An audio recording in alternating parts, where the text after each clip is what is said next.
해마다 가을이면 맞이하게 되는 하나님의 절기, 추수감사절, 또 다른 이름 수장절, 또 초막절이라고 하는 이 절기를 우리가 예배 드리고 있습니다. 교단에서 정해주던 11월 셋째 주일은 이제 추수의 개념이 약해진 현대에서 1년 동안 함께 해주심에 감사하는 감사의 절기로 의미가 바뀌었습니다. 참 예전에 그 고정된 절기의 의미와 규례는 좀 더 다양하여짐을 느끼게 됩니다. 개교의 담임자의 성향에 따라 자연스레 날짜와 형식이 변해져 왔고 오늘에 와서는 더욱 다변화되었습니다. 그러나 그 모양과 내용이 어찌 되었든 그 중심, 핵심은 바로 하나님께 감사하는 내용은 변할 수 없는 것입니다. 오늘 본문은 우리 기독교인들이 너무나 좋아하고 애용하는 말씀입니다. 그러나 정작 이 말씀의 의미를 제대로 알고 뜻을 새기며 묵상하는 사람이 많지 않음이 안타까울 뿐이지만 어쨌든 하나님의 도우심에 대한 감사의 고백임에는 틀림이 없습니다. 오늘 우리는 이 말씀의 유래를 잘 살펴보므로 하나님의 크신 은혜를 깊이 감사하는 삶으로 나아가시게 되길 바랍니다. 본문의 배경은 사무엘이 이스라엘을 다스리던 때였습니다. 사무엘을 길렀던 엘리 제사장이 그 두 아들 홈니와 비느하스와 함께 이스라엘을 다스렸던 그 시대는 이제 그들의 범죄함으로 하나님께 징계를 받아서 이웃의 블레셋에게 망하고 전투에서 망하고 모두가 한날에 죽음을 당하는 이 엄청난 사건 뒤로 바로 그 성전에서 길리워진 이 사무엘이 이스라엘을 다스리게 된 그런 시대적 배경을 가지고 있습니다.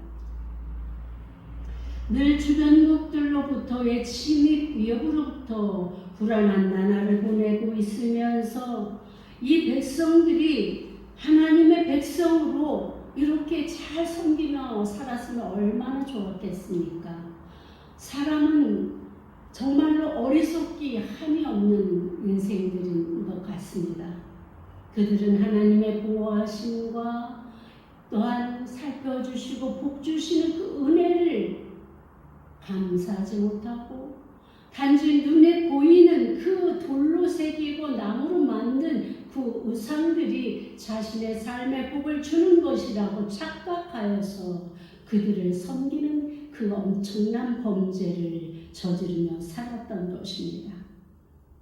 사무엘은 하나님을 전심으로 섬기며 살아가는 길만이 온전한 하나님 백성으로의 삶인 것을 강조하였지만 백성들은 하나님뿐만 아니라 우상도 겸하여 섬기는 일들을 자행하며 살았기에 주변국들을 통한 하나님의 징계 앞에서 전전긍긍하는 이스라엘에게 우리가 잘 아는 미스바 회개의 제단을 쌓게 되는 것을 보게 됩니다.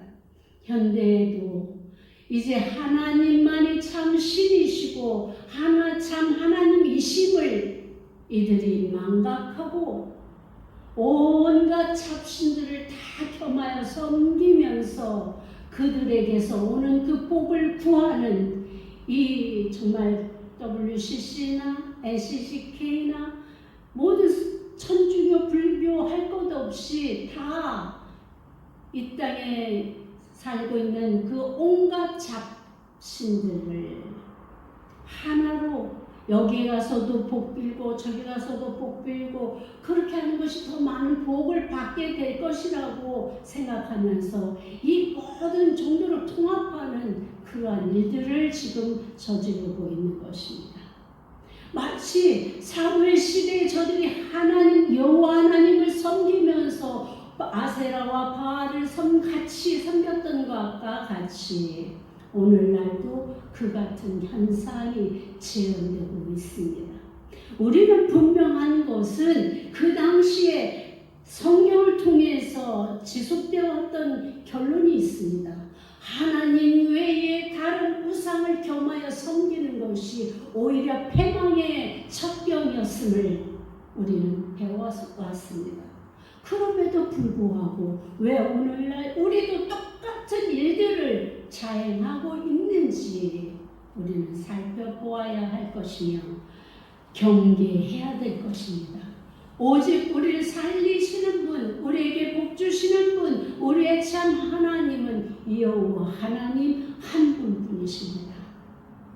그렇기 때문에 사무엘 이전에 이들이 하나님 앞에서 올바른 삶을 살지 못함으로 인한 징계로 주변국들의 블레셋이나 주변의 국들이 나라들이 쳐들어와서 이들을 괴롭히고 빼앗아가고 죽이고 했던 것들을 이제는 고치기 위해서 우리가 미스바로 모여서 회개를 하자.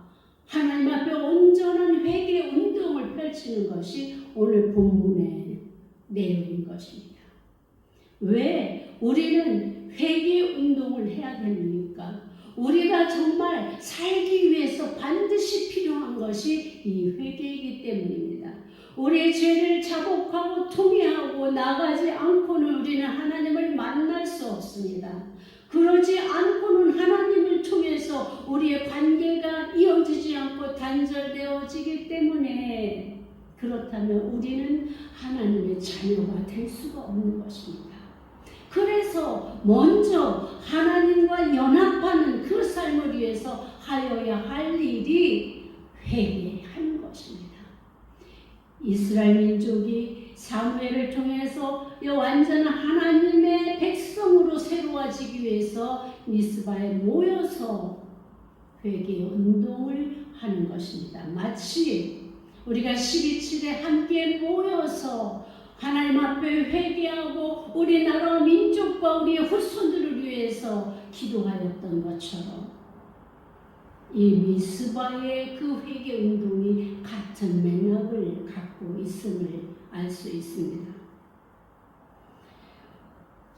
5절에 보니까 사무엘이 이르되 온 이스라엘은 미스바로 모이라 내가 너희를 위하여 여호와께 기도하리라 하매 그들이 미스바에 모여 물을 길어 여호와 앞에 붓고 그날 종일 금식하고 거기에서 이르되 우리가 여호와께 범죄하였나이다 하니라. 사무엘이 미스바에서 이스라엘 자손을 다스리느니라. 본문의 내용은 잘 알다시피 미스바에 모인 이스라엘 민족들을 다 멸망시키려고 블레셋이 쳐들어왔지만 사무엘의 기도로 하나님께서 우레를 바라시어 블레셋이 굴복하고 사무엘이 사는 동안에는 다시 쳐들어오지 못할 뿐만 아니라 이스라엘의 땅을 빼앗겼던 땅이 회복되어지는 그러한 역사를 기록하고 있습니다. 이쯤에서 그래 그렇지 하나님이 함께 하시면 승리할 수 있고 어떤 적이라도 다 막아낼 수 있음을 우리가 알지 라고 여러분들이 말할 것입니다. 그런데 정작 여러분은 그런 하나님을 얼마나 신뢰하고 따라가고 섬기고 있습니까? 여러분의 인생 여정에서 휘몰아치는 그 광풍 속에서는 이 믿음이 발현되지 못하고 하나님이 아닌 다른 나를 도와줄 일을 찾고 있는 이유가 무엇입니까?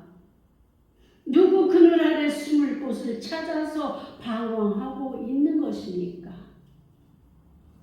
우리를 도와주시고 우리를 다시 일으켜 세우실 분은 오직 하나님 한 분뿐이심을 왜 기억하지 못하고 있는 것입니까? 여전히 우리의 삶의 그 현장을 돌아보지 않으면서 하나님을 제대로 섬기지 않으면서 말로만 하나님을 찾고 하나님을 원망하고 그렇게 사는 삶을 살고 있지는 않으십니까? 미스바가 이들 이스라엘에게 어떤 아픔의 곳인지 안다면 사무엘에 여기까지 우리를 도우셨다 해서 여기 이 미스바의 의미가 달라질 것입니다. 이들에게 이 미스바는 그냥 지명이 아닙니다. 땅 이름이 아니에요. 이 장소는 아벡 전투가 이루어졌던 그 장소입니다. 이 아벡 전투는 이스라엘 민족들이 그야말로 이 블레셋과의 싸움의 장터였고 그곳에서 하나님의 괴를 언약궤를 메고 나갔던 홈디와 비느하스 엘리 대제사장의 두 아들이 한 곳에서 한날에 죽임을 당하고 수많은 이스라엘 군사들이 죽고 처참하게 패배한 죽음의 현장입니다. 뿐만 아니라 하나님의 언약궤마저도 빼앗겼던 수치스러운 장소가 바로 이 미스바입니다. 이 아벡 전투가 일어나졌던 그곳입니다.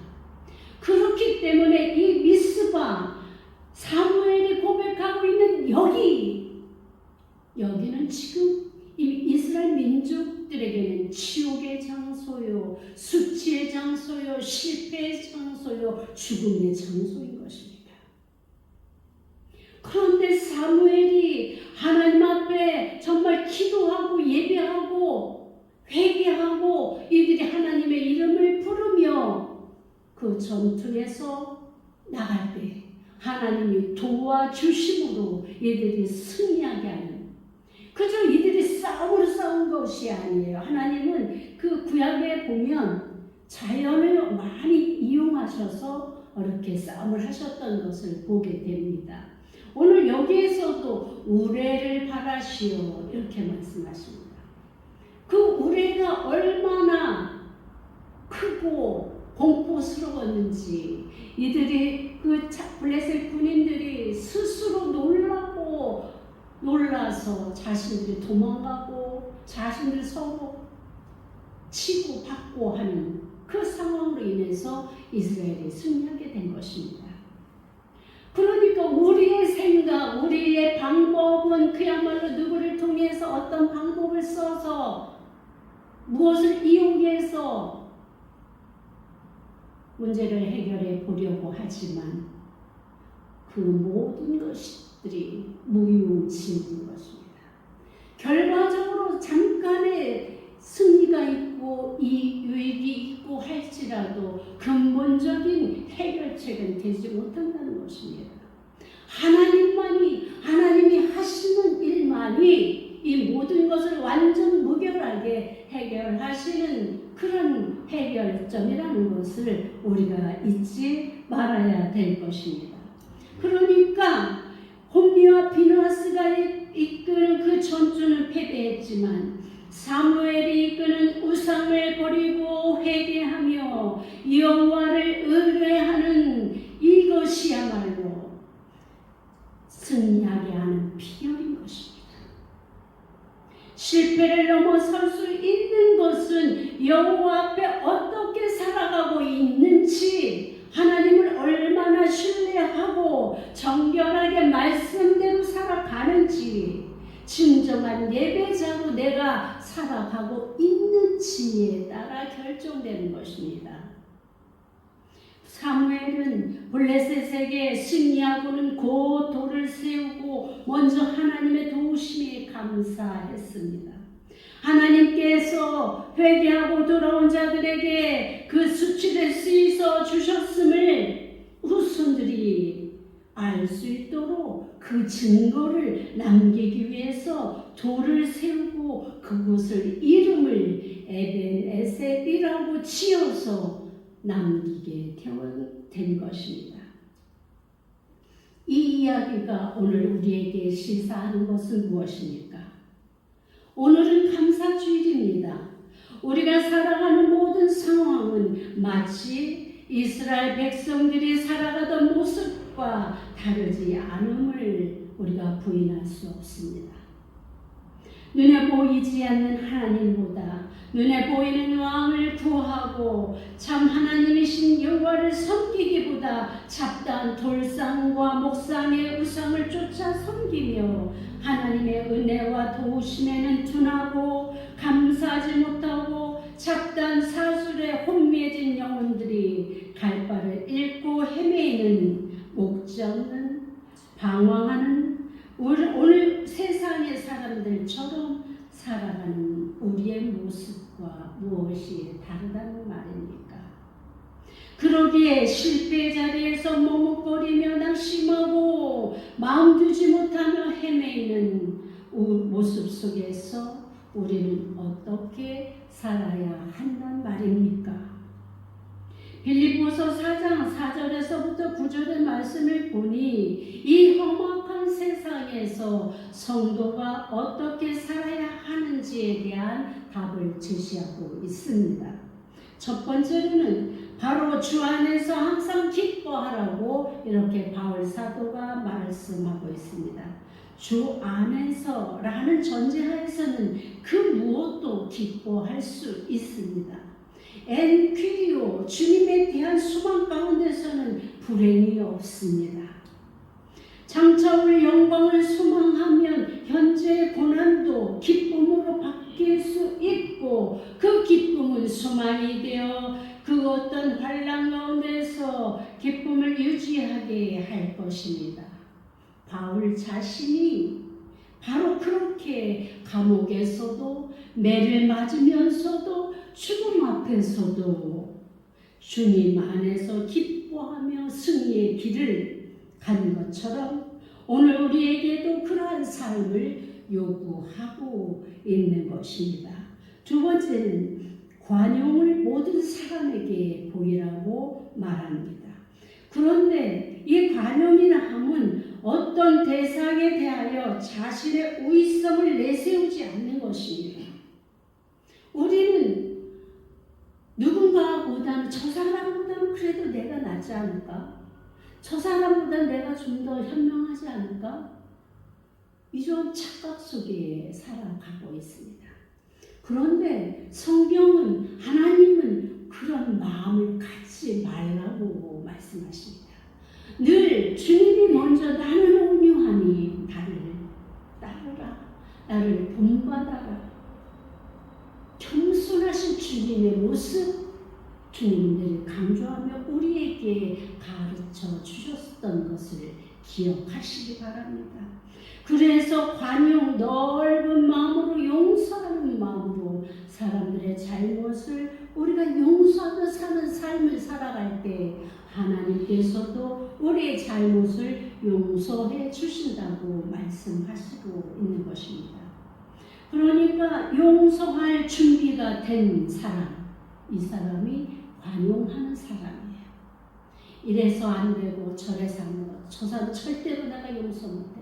나를 얼마나 괴롭혔는데, 나를 얼마나 힘들게 했는데. 하나님은 그럴지라도 하나님의 사랑을 입은 그리스도인들이라면 우리도 당연히 그 사랑으로 그들을 이해하고 용서하고 넓은 마음으로 받아주라는 것을 말씀하고 있는 것입니다. 왜 그래야 된다고 이야기합니까? 주께서 가까우십니다. 주께서 가까우시다라는 이 말씀에 포함된 참된 의미가 무엇입니까? 주님이 바로 재림하실 날이 가까이 오셨다는 것입니다. 주님이 재림하고 오시는 그 의미는 또 무엇입니까? 바로 재림해주는 심판해주러 오십니다. 우리의 모든 삶의 여정을 심판하시고 그리고 천국과 지옥으로 나뉘게 하는 그 일을 하시기 위해서 우리 주님이 재림하신다고 분명히 말씀하셨기에 바울 사도는 주께서 가까우시니라. 주님이 오실 날이 가까이 왔으니 우리가 힘들어도 용서하는 거 쉽지 않습니다. 저 역시 마찬가지예요. 누군가 나에게 해를 끼치고 잘못한 것 용서하기 쉽지 않아요.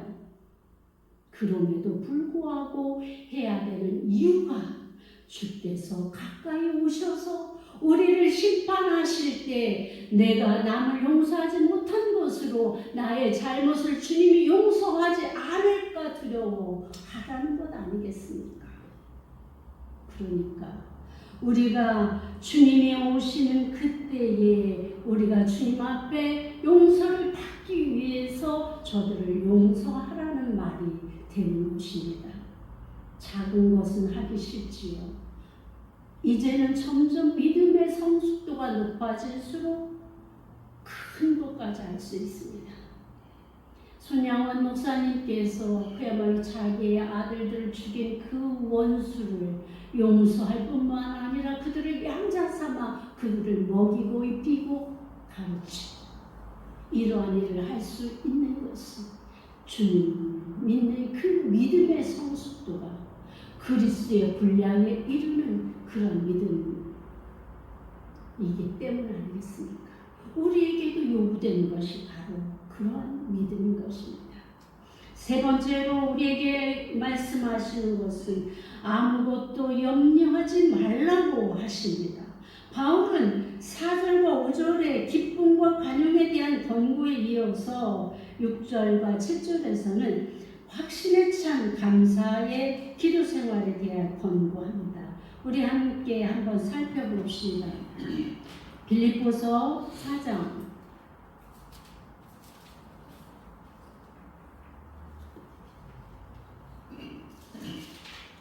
빌립보서 4장 4절부터 우리 7절 말씀까지 우리 장로님 한번 공독해 주세요. 주 안에서 항상 기뻐하라. 내가 다시 말하노니 기뻐하라.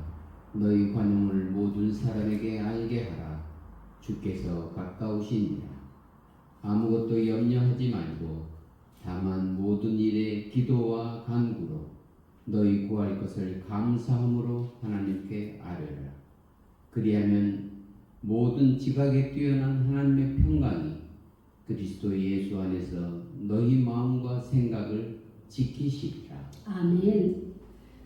그렇습니다. 우리 하나님께서 지금 우리에게 바울 사도를 통해서 주시는 말씀을 바로 이 험악한 세상에서 그야말로 성도가 어떻게 살아야 되는 그 세 번째로 아무것도 염려하지 말고 이렇게 이야기하십니다. 아무것도 염려하지 말고 살 수 있다면 얼마나 좋겠습니까? 그런데 여러분, 이 아무것도 염려하지 말라는 그 말 속에는 걱정할 거리가 아무것도 없다는 이야기가 아닙니다. 모든 사람들이 살아가는 일상 삶에서는 걱정거리들이 늘상 있습니다. 이런 것대로 저런 것대로 자녀의 문제가 아니면 형제의 문제, 내 직장의 문제, 내 삶의 문제, 건강의 문제, 이웃과의 관계 문제, 이런 것들 늘 우리 주변에 있습니다. 그럼에도 불구하고 바울 사도는 아무것도 염려하지 말라고 이렇게 이야기하면서 감사의 기도의 생활을 하라고 권고하고 있습니다. 염려하지라는 말로 번역된 헬라어 메림나오는 문제거리로 인식하고 근심하다라는 의미입니다. 그러니까 어떤 일이 생기면 어떤 사람은 괜찮은 골몰에서 이게 진짜 나에게 염려가 되고 걱정거리가 되고 어떻게 이거를 해결해 나가야 될까 막 이렇게 고심하는 사람들이 있고, 어떤 사람들은 그래 뭐 그냥 내가 이거를 하나님께 맡기면 내가 할 일이 아니니까 하나님께 맡기면 하나님이 해주실 거야. 이 믿음으로 걱정을 하지 않는 거야. 이 두 부류가 있는 거죠. 믿음이 있으면 하나님께 맡길 수 있습니다. 하나님이 어떤 분이신지, 전능하시고 전지하신 분이신 것을 안다면 맡길 수 있는 거예요. 그런데 그 하나님이 내 하나님이 아니면 아무 소용이 없는 거죠. 그 하나님과 나와의 관계가 긴밀하지 않으면 아무 소용이 없는 거예요. 그러나 하나님께서 아시고 하나님께서 보시고 그렇기 때문에 하나님 해결해 주세요. 기도하는 거예요. 내가 해결하는 것이 아니라 하나님께 맡기고 하나님 저 사람이 나를 이렇게 괴롭혀요.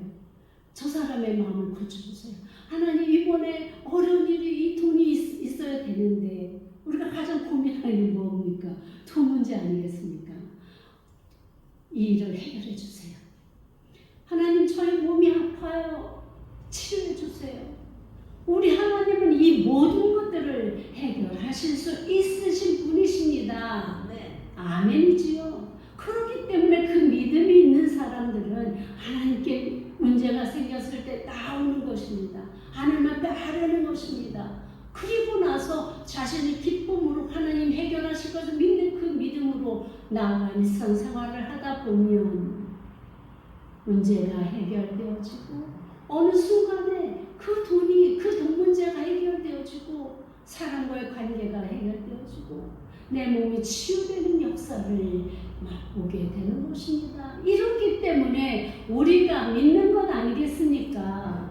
하나님의 자녀들의 특권을 우리가 누리며 살아가는 것 아니겠습니까? 왜 그것을 주저하는 것입니까? 우리가 어려운 일, 큰 일이든 작은 일이든 하나님 앞에 맡기는 그런 삶을 살아가시게 되길 바랍니다. 그야말로 인식하고 근심하다라는 그 말은 자신이 통제할 수 없는 것들에 대해서 쓸데없는 근심에 빠지는 것이며 미래의 짐을 지고 스스로의 마음을 괴롭히는 것입니다. 마치 무엇을 먹을까, 무엇을 입을까, 무엇을 마실까 걱정하며 살아가고 있는 것입니다. 그러나 예수님은 이것을 하지 말라고 하십니다. 모든 것을 아버지께서 돌보시기 때문이며 우리가 할 수 있는 것이 키 한 자도 잘할 수 없게 하는 존재임을 우리 자신을 잘 알고 그것을 하실 수 있는 하나님께 의지하라고 말씀하시는 것입니다. 단지 우리가 하여야 할 것은 오직 모든 일에 기도와 간구로 너희 구할 것을 감사함으로 아뢰라 이렇게 말씀하십니다. 그러면 기도와 간구의 차이는 무엇일까요? 기도, 헬라어 프로슈테라는 이 말은 하나님께 예배하는 마음으로 드리는 기도입니다. 예배하다라는 것은 어떤 것입니까? 하나님을 섬기는 것입니다. 하나님을 높이는 것이고 하나님의 이름을 선전하는 것이고 그러기 때문에 하나님을 찬양하는 것, 높여드리는 것 이것이 기도의 참뜻입니다. 그러면 간구는 또 어떤 말입니까? 간구는 헬라어로 데세이라는 말인데 이 말은 하나님께 필요한 것을 요청하며 구하는 기도를 뜻합니다. 자, 지금까지 우리는 줄곧 간구를 하면서 기도를 하고 해왔던 것이지요. 차이가 엄연히 있음을 구별하시기 바랍니다. 그러니까 우리가 예배 시간에 드리는 기도는 하나님을 높여드리는 거예요. 하나님을 향해서 하나님을 섬기는 기도인 것이죠. 그리고 우리가 지금까지 해왔던 뭐 해주세요, 뭐 해주세요 요청했던 것들은 간구가 된 것입니다. 이 엄연한 차이를 우리가 알고 구별하여서 앞으로 기도하시기 바랍니다. 그런데 바울은 이 두 가지 모두를 하라는 것입니다. 그런데 이 두 가지를 하면서 동반되어야 할 것은 감사함으로 하라고 말씀하십니다. 우리의 염려를 하나님께 아뢰되 감사한 마음으로 하라는 것입니다. 감사는 진정한 믿음과 신뢰에서 나올 수 있는 것입니다. 감사함으로 하는 기도와 간구는 대상이 하나님께 초점이 맞춰져 있기에 하나님을 절대적으로 인정하고 순종하는 마음으로 간절하게 구해야 하며 하나님께서 응답하시는 대로 감사하고 순종하는 것이 성도의 태도임을 말하고 있습니다. 욥의 고백처럼 주시는 이도 여호와시요 취하시는 이도 여호와이심을 믿고 감사하며 나아가는 것입니다. 내가 원했던 것 들어주시면 감사, 내가 원했던 것 들어주시지 않으면 안 감사, 원망, 불평, 이게 아니라는 것입니다. 우리가 기도한 것이 하나님께서 들어주셔도 감사한 것이고, 안 들어주실 때는 하나님께서 우리를 사랑하시는 마음으로 안 들어주실 이유가 있기 때문에 안 들어주신다는 것을, 또 아직 때가 되지 않아서일 수도 있다는 것을 우리는 성경을 통해서 결론내어질 수 있습니다. 그러니 이래도 감사, 저래도 감사, 감사가 나올 수밖에 없는 것입니다. 하나님을 믿고 따르는 자는 이 마음이 완악하지 않습니다. 완악한 자들은 딱딱한 마음, 악한 마음으로 이것을 딱 구분지어서 내게 유익한 것만 받아들이는 그런 악함을 갖고 있습니다. 그런데 부드러운 마음, 온유한 마음, 주님을 믿는 마음을 가진 자는 하나님이 주시는 그 모든 것들을 감사함으로 받을 준비가 되어 있습니다. 우리가 이러한 마음으로 나갈 때 드려 주시는 은혜가 있는데, 그것이 바로 지각에 뛰어나신 하나님의 평강이 그리스도 예수 안에서 너의 마음과 생각을 지켜주신다는 것입니다. 인간의 모든 지각을 초월하는 하나님의 평강은 군인들의 수비대처럼 감사함으로 기도하는 자들의 생각과 감정을 지켜주실 것이고, 요새에 보호되어 있는 것처럼 걱정과 두려움의 공격으로부터 안전할 수 있다고 말하고 있습니다. 하나님의 평강은 외적인 것뿐만 말하지 않습니다. 외적인 것이기도 하지만 바울이 외적으로는 감옥에서 갇혀있는 상황이었지만 그의 내적 마음은 평안이 넘쳐 찬송이 나오는 그런 마음입니다. 스데반의 돌무더기 속에서 죽어가는 그 외적인 상황 속에서도 그는 내적인 평안으로 얼굴이 환하게 해같이 빛났다고 성경은 기록하고 있습니다. 찬송하며 주님을 바라보고 나갈 수 있는 이유가 바로 내적인 평안을 하나님께서 평강으로 이끌어 주시기 때문이라는 것입니다. 이런 은혜를 누려본 자만이 이 외적인 어려움 속에서도, 환난 속에서도, 고난 속에서도 기뻐하고 감사할 수 있는 것입니다. 상황이 어떠하든지 말입니다.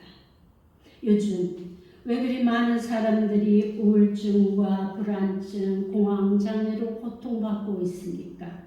아니, 그런 증상으로 고통받지 않는 사람들은 아무 걱정도 근심도 고난도 반란이 없다는 말입니까? 그렇지 않습니다. 모든 사람들이 자신만의 나름의 그 어려움을 가지고 살아갑니다. 어떤 차이입니까? 바로 감사하지 못하기 때문에 이 차이가 나는 것입니다. 작은 일에 감사하는 사람은 쉽게 절망하지 않습니다.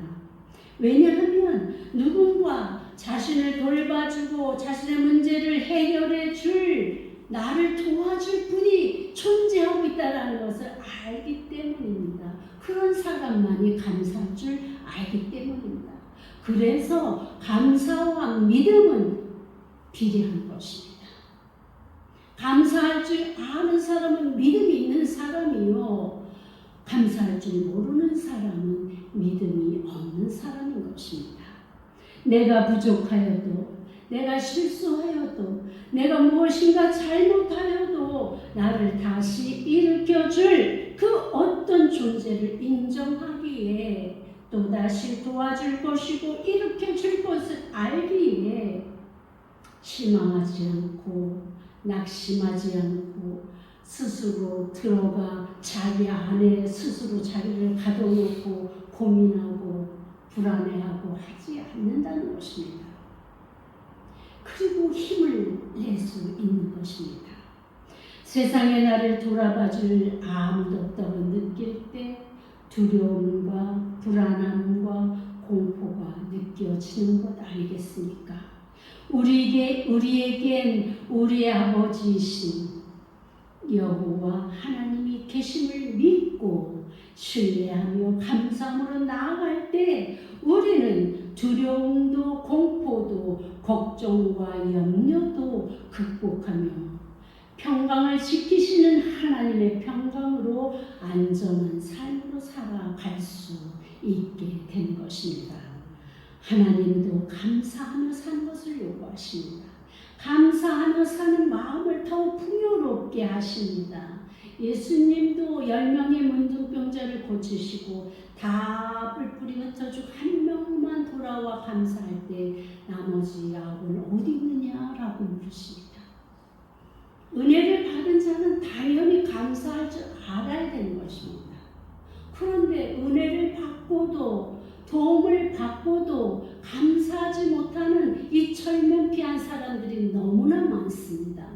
양심이 무디어졌고 과인을 맞았으며 그리고 결국은 도와준 은혜 속에 자신이 다시 고쳐졌음에도 불구하고 그 모든 것을 다 자기의 공으로 돌리는 이 완악한 마음들, 그런 자들은 은혜를 받을 수 없게 될 뿐만 아니라 잠시 은혜를 받았다 할지라도 그것이 지속되지 못하는 것입니다.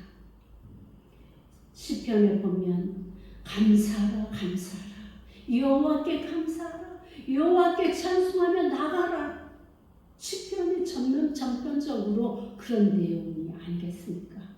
우리 인생의 그 생사화고 여정 속에 골목 속에 그야말로 하나님이 이렇게 함께 하셨고 저렇게 함께 하셨고 이렇게 해결하셨고 이렇게 도우셨고 이 내용이 바로 시편의 내용이 아니겠습니까? 그러기에 그런 하나님을 찬송하고 그런 하나님의 은혜를 감사하고 나가는 것, 그것이 우리 자녀된 우리의 본분인 것입니다.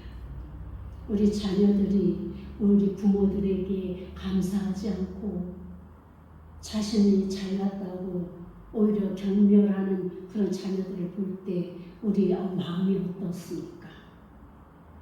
참으로 안타깝고 아프고 고통스럽고 그런 자녀들을 볼 때 마음이 좋지 않은 것, 우리 마찬가지 아니겠습니까?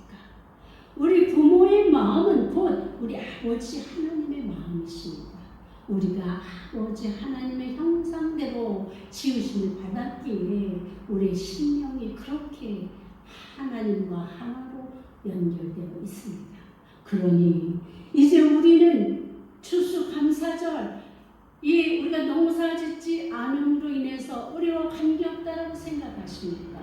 이 추수는 결국 우리 인생의 모든 현장, 삶의 현장의 결과들을 가지고 하나님 앞에 나와서 고백하며 찬양하며 감사하는 것, 이것이 바로 오늘날 추수감사절의 참된 의미가 아니겠습니까?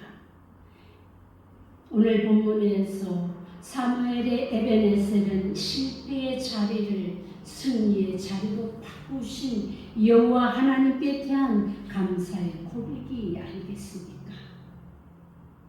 여러분들의 여기까지는 어디입니까? 여러분들의 삶의 여기까지 우리 하나님께서 나를 도와주셨다고 고백할 이 여기까지가 어디입니까?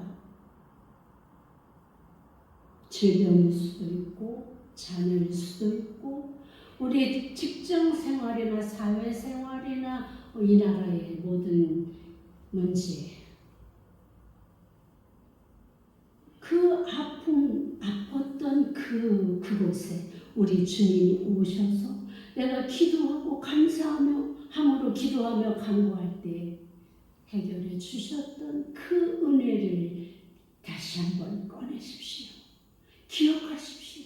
그리고 여기까지 나의 죽음의 그 골짜기까지 내가 죽고 싶었을 그 시간의 고통까지도 우리 하나님이 함께 하셨음을 고백하며 오늘도 우리도 하나님께서 나의 인생에 여기까지 함께 하셨다고 고백하시는 시간이 되시기 바랍니다. 이제 실패의 자리가 승리의 자리로 바뀌게 될 것입니다.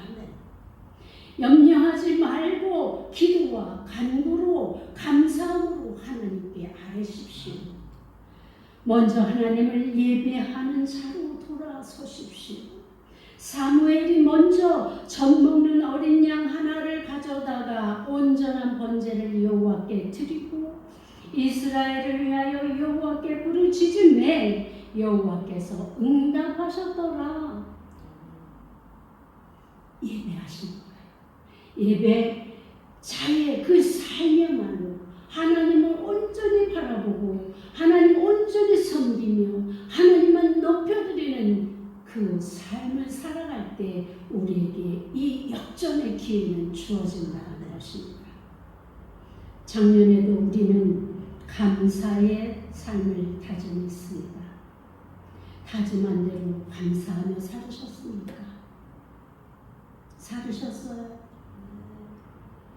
여전히 나만 바라보고 내 생각대로 마음 먹고 내 중심의 삶을 또 살지는 않으셨습니까? 그랬을지라도 또 올해도 다시 다짐하십시다.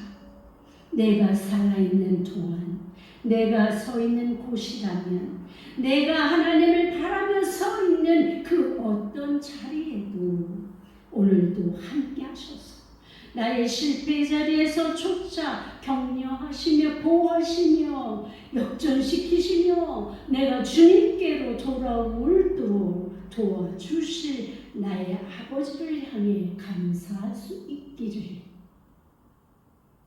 그래서 우리 인생에 여기까지 도우시는 하나님을 예배할 수 있기를 기도와 간구로 또 하나를 살아갈 수 있기를 간절한 마음으로 감사하며 살아가기를 결단하고 다짐해 봅시다. 그래서 내년 감사절에는 에베네셀의 하나님을 마음껏 부르며 고백하는 감사절을 맞이할 수 있는 평강의 하늘을 보내는 복된 인생을 건설하시기를 주님의 이름으로 축원합니다. 아멘. 기도하십시다. 하나님 아버지, 그렇습니다. 우리가 감사하지 못하는 이 완악한 마음을 가진 자들입니다. 하나님 용서하여 주옵소서. 우리가 주님께 받은 그 은혜가 얼마나 크고 큰지, 우리가 죽음 가운데서 사망 가운데서 생명으로 우리를 구원하신 주님의 그 사랑을 어찌 우리가 잊고 완악한 마음으로 주님 앞에 감사하지 않는 삶을 살아가고 있는 것입니까? 하나님, 우리의 마음을 고쳐 주옵소서. 주의 성령님, 우리를 도와주시옵소서. 우리를 새롭게 하여 주시옵소서.